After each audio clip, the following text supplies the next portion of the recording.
Continuamos en esta cita con el doctor Marcelo Lam en Vida con Salud para conocer sobre la medicina china y los avances más relevantes de la medicina integrada contra el cáncer y otras enfermedades.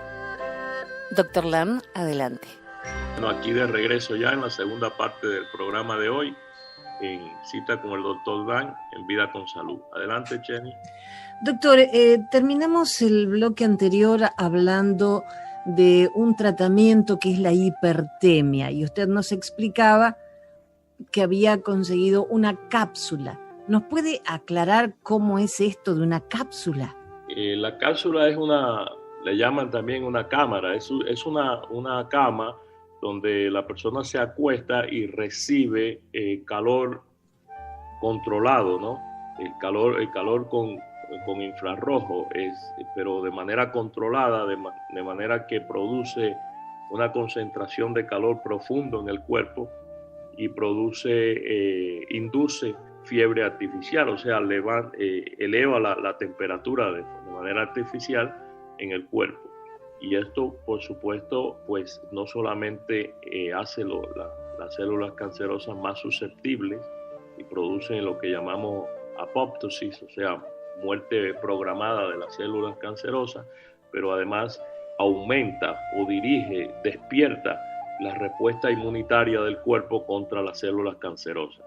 Tiene aplicación en otras enfermedades, pero mayormente se usa la hipertemia como tratamiento contra el cáncer. La hipertemia, como dije en el primer segmento, al finalizar el primer segmento, es un tratamiento que debe recibirse bajo supervisión profesional, porque puede causar, por ejemplo, taquicardia y puede ser contraproducente si la persona pues padece ciertas enfermedades cardíacas o otras condiciones de salud, de modo que es un tratamiento muy bueno contra el cáncer de manera exclusiva o de manera adjunta a otros tratamientos, pero debe siempre recibirse bajo supervisión profesional, porque es un través que consiste en recibir calor profundamente, calor seco, que viaja profundamente a través del tejido corporal y no quema la superficie, aunque puede producir en algunos casos que el paciente tiene la piel muy sensible o el tratamiento es inadecuado, o a veces simplemente por una condición de efecto secundario, pues puede producir alguna que otra quemadura superficial. Eso usualmente cuando se utiliza ese tratamiento de manera profesional, pues no ocurre, pero son posibilidades. Es un tratamiento comparado con la radiación, por ejemplo. Es un tratamiento, la hipertemia es un tratamiento muy, muy benigno, pero muy efectivo también contra el cáncer. O sea que lo que quema o destruye son las células enfermas y no las sanas. Es correcto. Las células cancerosas son muy susceptibles al calor. El problema radica, en cuanto a tratamiento con hipertemia, el problema radica en cómo inducir el calor al cuerpo profundamente a través del tejido sin quemar el tejido. Y por otra parte, cuando se usa sistémicamente, como cuando el paciente se pone en la cápsula, pues se eleva la temperatura corporal, no solamente en un área del cuerpo, sino en todo el cuerpo.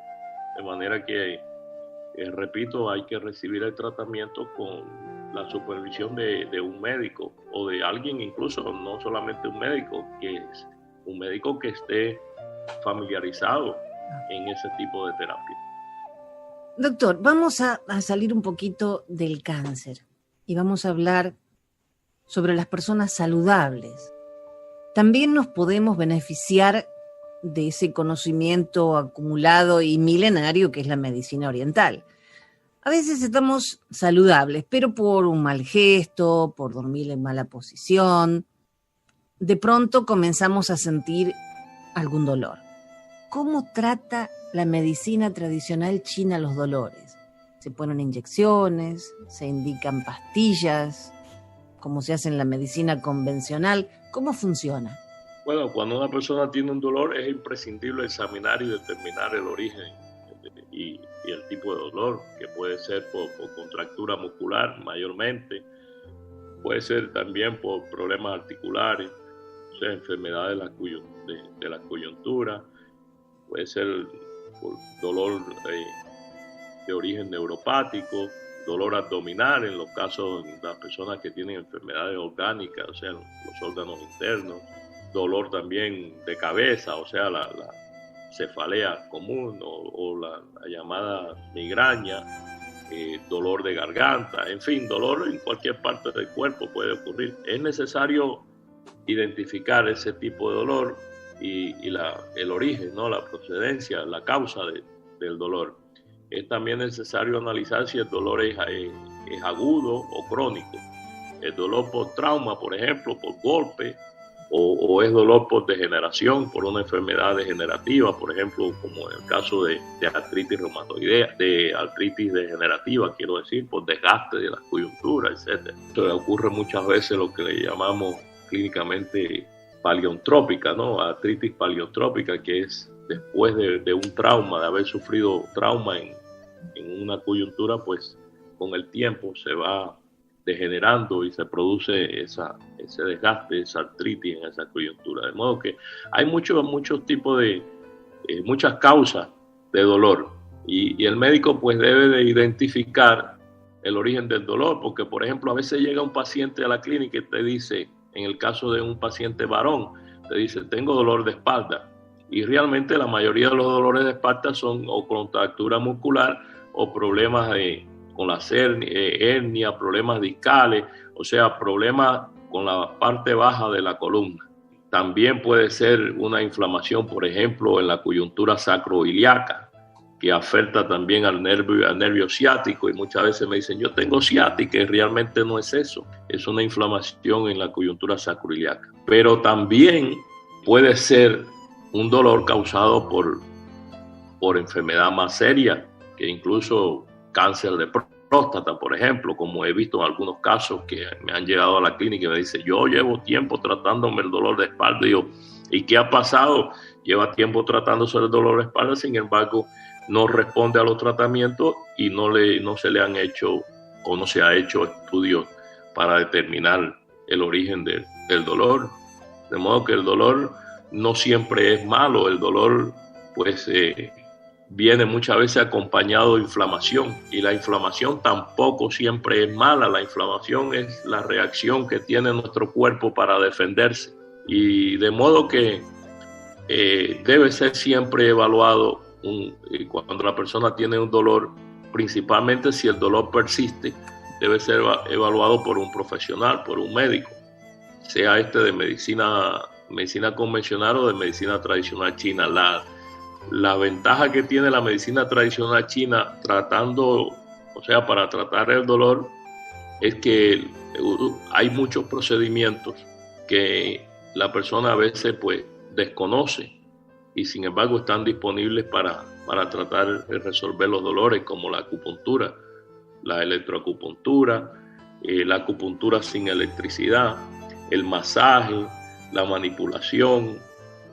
Esto más bien se hace para reajuste en aquellos pacientes que se les sale fuera de lugar la coyuntura. Eso produce un dolor excruciante, pero en medicina tradicional china aprendemos muy bien cómo manipular, o sea, lo que se llama en inglés bone setting, que es relocalizar el hueso, ¿no? La coyuntura a su estado normal, sin tener que utilizar cirugías. Eso el médico de medicina tradicional china lo maneja muy bien. Por otra parte, también hay otros recursos para manejar otro tipo de dolores, como la moxibustión, que es la inducción de calor percutáneo a través de la quema de una pulpa que se produce con una planta, le llamamos moxa. Eso hace que el dolor penetre como una barrera hacia adentro del cuerpo sin quemar el tejido superficial. Pudiéramos decir que es un tipo de hipertermia focalizada, También hoy día también la emisión de calor en medicina tradicional china, cuando se hace de manera regional o focalizada en un área, se utiliza la lámpara que llamamos TDP, que es una lámpara que tiene un plato de minerales que filtra el calor que produce la resistencia, y cuando pasa la resistencia, pues el calor que emite es un calor electromagnético, o sea, penetra profundamente, en otras palabras, sin quemar el tejido. Se usa muy efectivamente también eso para dolores, para resolver los dolores de manera regional. También se usa la terapia de frío, pero raramente el médico de medicina oriental usa el frío como terapia de manera exclusiva, quiero decir. Cuando usamos el frío, casi siempre lo usamos intermitente con el calor, y eso se usa muy efectivamente para mover la energía, para producir dilatación y contracción. Sería una terapia con acción yin y yang. Se usa muy efectivamente como terapia antiinflamatoria y para mejorar la coyuntura. En medicina convencional frecuentemente se usa el frío como terapia. Es muy frecuente el uso del frío para cualquier inflamación. Sin embargo, en medicina tradicional china no se usa mucho el frío de manera exclusiva, particularmente cuando la inflamación es por causa de una enfermedad crónica. Cuando es una inflamación, la aplicación del frío es muy efectiva para resolver, por ejemplo, trauma por un golpe. Los deportistas lo usan mucho cuando están en el campo de juego para inhibir, para reducir la inflamación y poder seguir jugando, por ejemplo. Pero como tratamiento, el frío es fatal. Como tratamiento siempre se debe usar la combinación de frío con calor. Y en muchos casos, como en enfermedades degenerativas, es preferible usar el calor, porque promueve la circulación interna de la coyuntura y la regeneración del tejido en la coyuntura. Si se aplica simplemente frío, pues constringe y inhibe la circulación interna de la coyuntura. Esa coyuntura posiblemente va de peor en peor, no se recupera. En medicina herbaria también tenemos muchos recursos para tratar el dolor. Tenemos el extracto de Corydalis, lo que en chino llamamos Yanku Shuo, el Andrographis, el extracto de Schefflera albericola, también le llamamos Chiyelian en chino. Todos esos son calmantes y antiinflamatorios, tienen doble acción. Son productos altamente efectivos, tanto en reducir el dolor y la inflamación. Se pueden usar de manera exclusiva o incluso en combinación con terapias convencionales para reducir la dosificación y la frecuencia del uso de medicamentos, de drogas convencionales, que comúnmente pues todos sabemos que presentan pues efectos secundarios. También podemos usar, por ejemplo, el extracto de crisantemo o crisantemo. El extracto de crisantemo se usa muy efectivamente para resolver los dolores abdominales en combinación con el Yanku Shuo, con el Corydalis. Yo lo uso en combinación con el Corydalis para los pacientes que tienen dolor abdominal, usualmente con cáncer o otras enfermedades que afectan la región abdominal.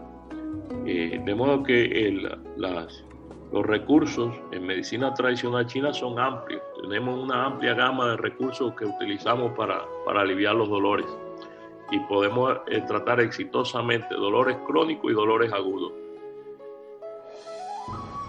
Doctor, por lo que nos decía, la medicina tradicional china usa el concepto del chi o de la energía vital, que usted nos habló ya del yin y del yang, pero por lo que nos explicó, los diagnósticos no son tradicionales, porque ustedes también ven al paciente, escuchan la voz, toman el pulso, o sea, son tratamientos no invasivos que ayudan a llevar a un diagnóstico más seguro.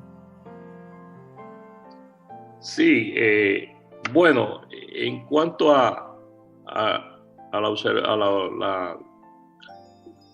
el examen clínico, pues la medicina tradicional china comparte con la medicina convencional prácticamente el mismo procedimiento de examen clínico, o sea, el olfato, la palpación, la observación y todo eso, pero además de compartir eso, esos aspectos básicos de un examen clínico, la medicina tradicional china tiene algunas particularidades. Por ejemplo, la medicina tradicional china palpa el pulso tratando de conseguir no solamente la frecuencia cardíaca, sino, o sea, cuántas pulsaciones por minuto. Eso es una información muy importante, pero también el pulso revela la calidad del pulso, quiero decir, revela la condición interna del paciente, más allá de las pulsaciones del corazón. De modo que ese es un aspecto. Otro aspecto interesante que comúnmente no es parte de la medicina convencional es la observación de la lengua.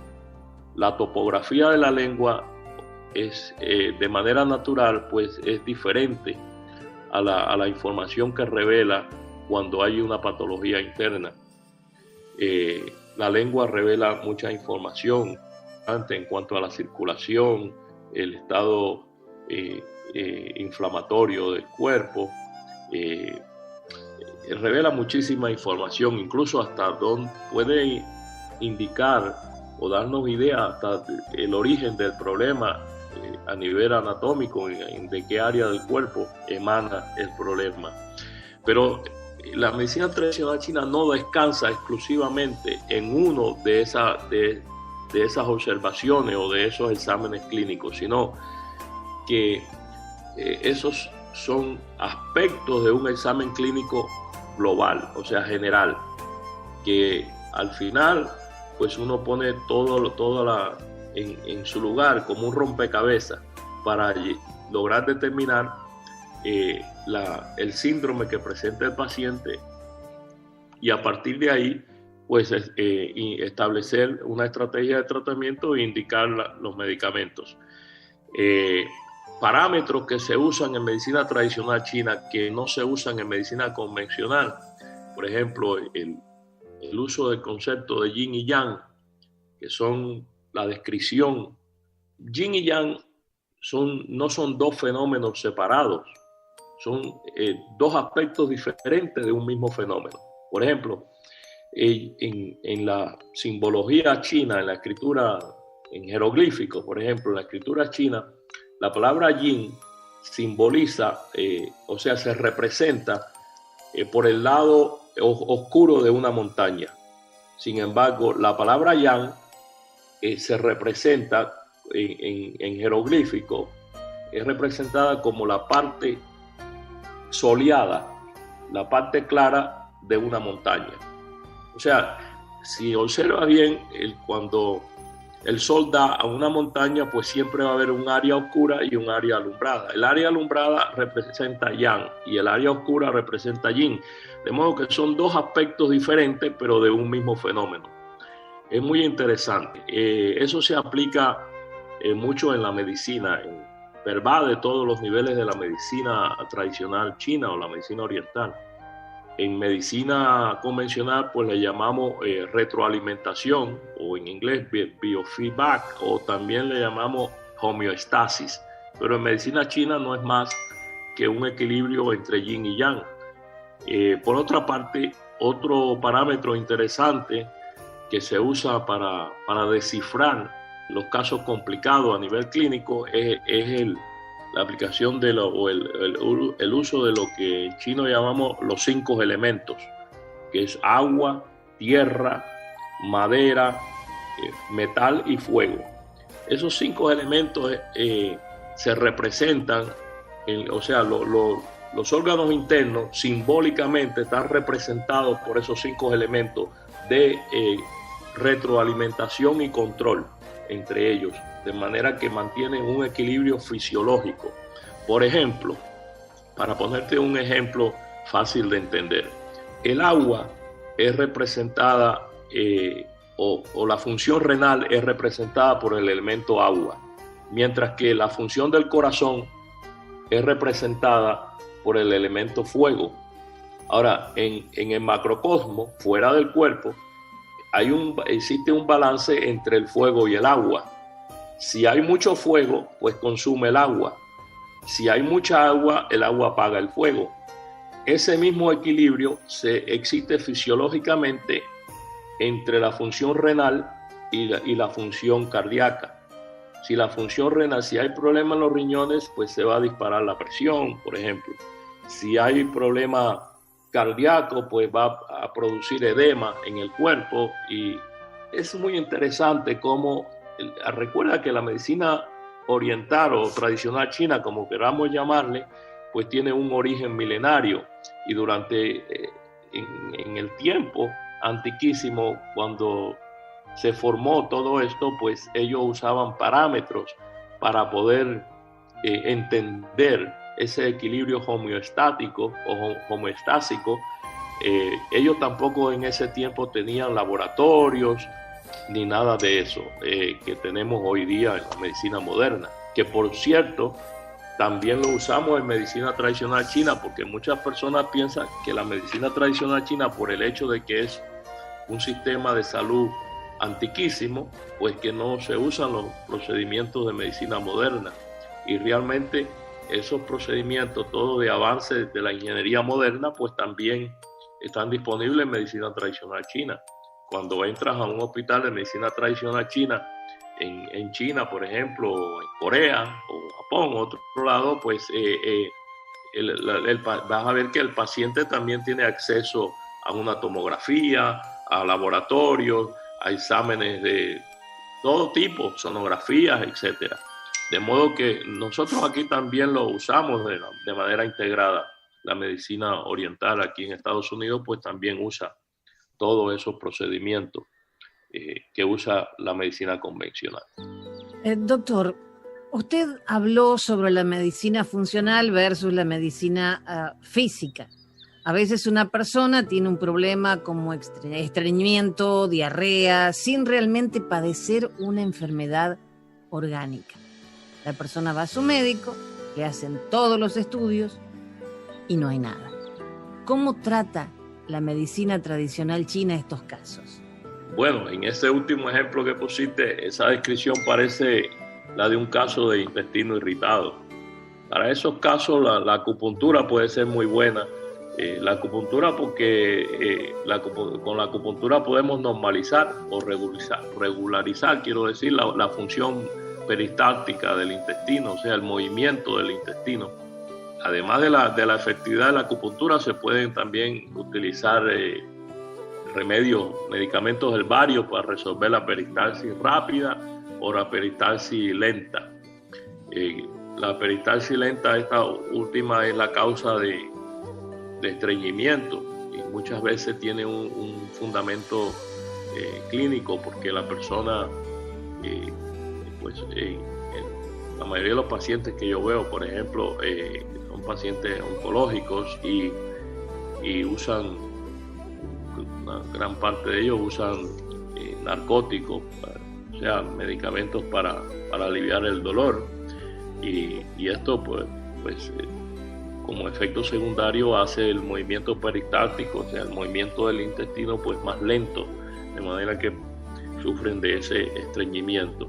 Y con acupuntura se resuelve, a veces con un tratamiento cada 15 días o una vez por semana, o incluso hasta una vez al mes, pues el efecto de eso le dura al paciente bastante y le alivia mucho esos episodios de estreñimiento.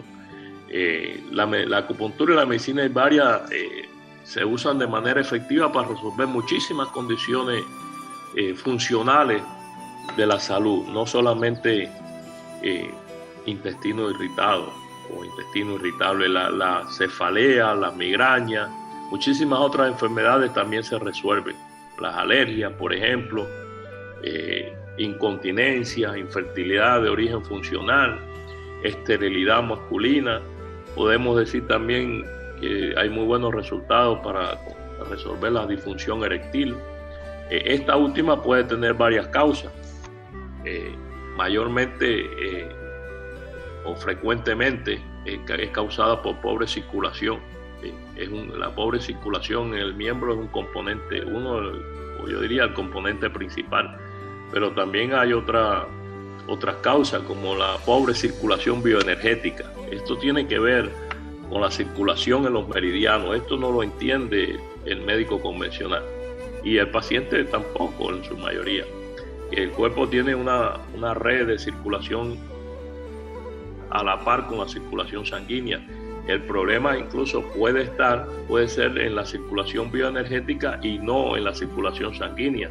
También cuando esto ocurre, que hay un problema bioenergético circulatorio y está afectando la erección, esto se ve mucho en una erección que no es sólida o en la falta de motivación, o sea, de sensación. Ahí se afecta la conducción neurológica. Hay otros componentes también que pueden ser parte del problema de erección, que son componentes psicológicos o tienen aspectos psicológicos como el temor o la ansiedad, pero ya esos son aspectos que también el médico en un examen clínico, en una interacción con el paciente, pues va a detectar, y cuando es así, pues muy posible haga un referido a un psicólogo. Pero hay muchos recursos con medicina tradicional china para las enfermedades funcionales o las disfunciones, debo decir. Las vamos a tratar en un próximo programa porque ya se nos terminó el tiempo, doctor. Bueno, hasta entonces. Gracias, Jenny. Gracias a usted. Este programa ha sido posible gracias a DCM Physicians, la clínica del doctor Marcelo Lam en Miami. El teléfono 305-267-4560. Vida con Salud se transmite cada lunes a las 8 p.m. y miércoles a las 5, comenzando la mañana. Les deseamos salud y suerte.